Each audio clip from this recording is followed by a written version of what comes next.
Hi, this is Linus from TechLineHD. In this episode, we are looking at a very affordable Elephone G7 smartphone.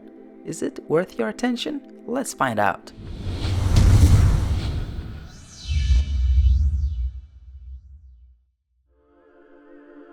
One of the key points of this device is the price. You can get it for as low as $120 unlocked, and I will leave the link in the description below this video if you want to check it out. The device comes in a nice box and you have to pull the tab to open it up. The packaging contents include the stuff you would expect to come with most of the smartphones. That includes the charging brick along with the USB cable, instruction manuals, and screen protector.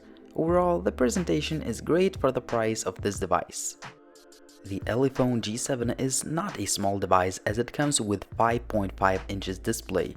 The panel itself is not the sharpest, but sharp enough that you won't be able to see any pixels with a naked eye. Also, the colors look natural and the viewing angles are great. However, I would love to see a bit better sunlight visibility. Still, it's not a bad panel overall. On the top side, you can find an 8-megapixel shooter, proximity sensor, and an earpiece.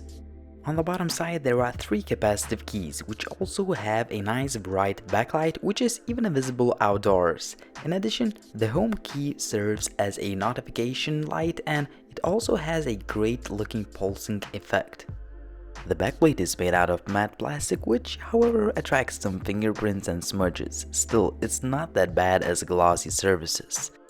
The good thing is that you can easily remove the back cover where you can find a removable 2650 mAh battery. Also, there are 2 SIM card slots, one being capable of both 2G and 3G networks while another can only support 2G network. However, there is no 4G connectivity on board.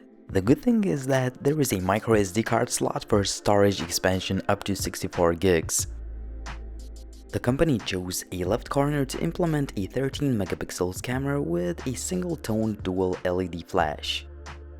The Elephone G7 is surrounded by a metal frame which gives a bit of a premium look and feel. In addition, it seems that the buttons are made out of metal as well. Also, they are very clicky and have a great tactile response. The left side is where you can find a volume rocker. The right side seems right for the implementation of power on and off switch, which is easy to reach with your thumb. On the top side there is a micro USB charging port along with a headset jack. On the bottom you can find a microphone along with 2 speaker grills, and I will show you what they are capable of a bit later in this video.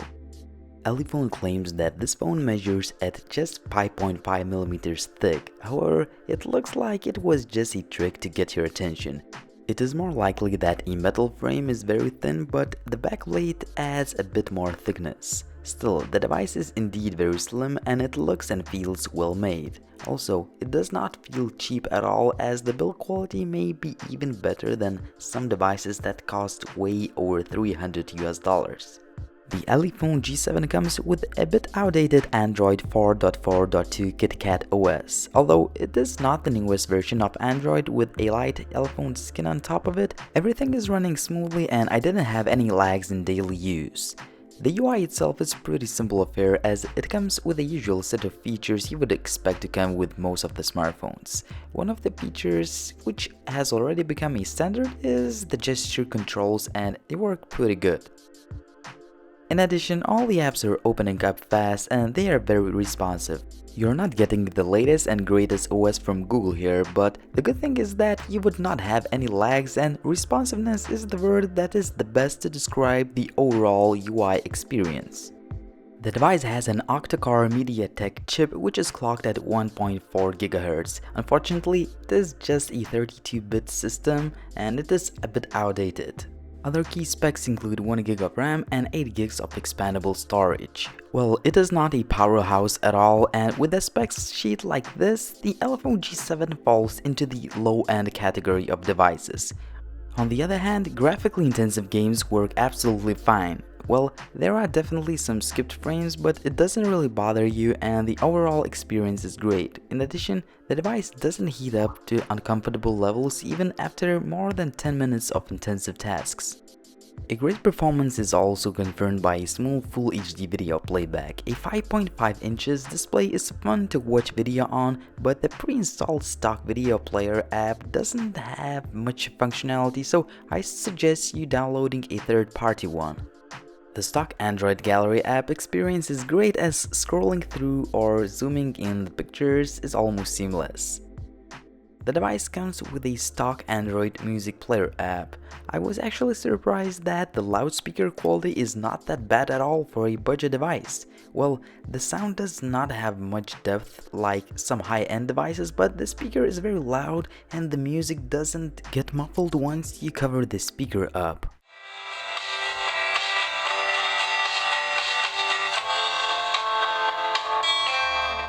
The browsing experience is also good. The web pages are loading fast and scrolling is without any lags. The Elephone G7 comes with a stock Android camera app that we have already seen on many devices. There are a few settings and shooting modes to play with. As far as the shutter speed goes, it is not the fastest, but it is fast enough not to miss a moment you want to capture. The 13 megapixels camera is quite good for a budget device. You can capture some decent looking daylight images. Most of them have plenty of detail, the colors look natural, but the dynamic range and exposure levels can be a hit or miss. In addition, you have to hold the camera steady to avoid blurry shots.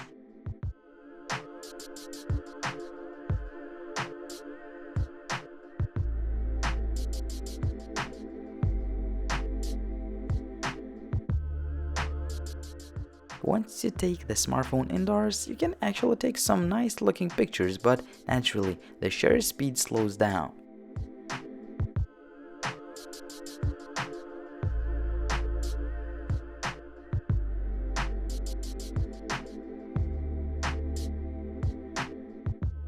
The low light shots have much more noise, but they are still usable. Also, the night shots are possible with the dual LED flash, but it is quite weak, so it does not illuminate the scene that well. An 8 megapixel selfie camera is quite decent outdoors, as it takes pictures with a fair amount of detail for social media uploads. The device is capable of shooting Full HD videos, but the quality is below average. The footage looks dull as the sensor does not capture a lot of details and the colors look washed out. In addition, there is no continuous autofocus on board. Overall, the camera would not surprise you, but you can't expect more from a budget device, and it even performs at the same level as some sub $200 smartphones out there. I don't have many complaints about Elephone G7's connectivity options, which could be a deal breaker. The call quality is not the best, but it is fair enough, and the 3G signal reception is great. Also, the GPS lock speed is not the fastest I've seen, but once you get a position lock, navigating through streets is good. However, the Wi-Fi range could be a bit better, as I couldn't get full bars even being in the same room where the router is. The 2650 mAh battery sounds uninspiring on paper. Surprisingly, it is not that bad in real life. It will get you through the day if you're an average user, meaning that you wouldn't stare at your phone screen all the time. Speaking of screen on time, I could get almost 5 hours, which involved a lot of YouTube, some gaming, internet browsing, and Full HD video playback. It is far from the best, but it is very good considering the low battery capacity, a huge screen, and the price of the device. Elephone G7 may not be the newest device on the market, but it still offers most of the features you would expect from a smartphone, and they work quite well. The design is sleek as the device is very thin, and the overall build quality is great. It is obvious that the device doesn't carry a killer specs sheet, but you don't need to pay a huge price tag for this device either. A bit outdated Mediatek chip along with 1 GB of RAM may sound disappointing, but the real-life tests suggest that it should be good enough for the majority of users who do not require that bleeding-edge specifications. In addition, for the price of $120, you're getting a camera that is capable of shooting some decent looking daylight images. Moreover, the battery life may not be the best, but it will be enough to last you a full day if you are not a heavy user. All in all, the Elephone G7 has some minor flaws, but they are far from the deal breaker. Honestly, considering the whole package this device offers, it would be just unfair to expect more for the price. It was Linus from TechLineHD. Please hit the like button if you enjoyed this video and subscribe to the channel as more episodes are in the making. Also, please like the TechLineHD on Facebook and other major social networks. Thanks for watching and see you next time.